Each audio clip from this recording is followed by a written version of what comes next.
Avvalambor assalomu alaykum. Men Agrobank Avtomobil filiali xodimiman. Men sizlarga qisqacha binoyi kreditlarimiz yo'nalishi haqida ma'lumot beraman. Bu 2024-yil Prezidentimizning 312-sonli qarori asosida yuridik shaxs tashkil qilgan mijozlarga 100 million so'mgacha bo'lgan bizalog kreditlarimiz bor. 300 million so'mgacha zalog asosida beramiz.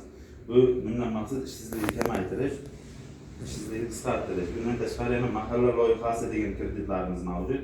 Bu 5 yil muddatga 23%, yillik 23% va xotin-qizlarga, erkaklarga esa 25% tartibda kredit beramiz. Imtiyoz davri 2 yil.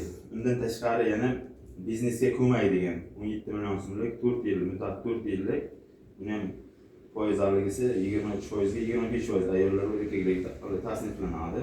Shunday kredit yo'nalishlarimiz bor. Agar sizlar kredit olish istaklaringiz bo'lsa, menga murojaat qilsalaringiz bo'ladi.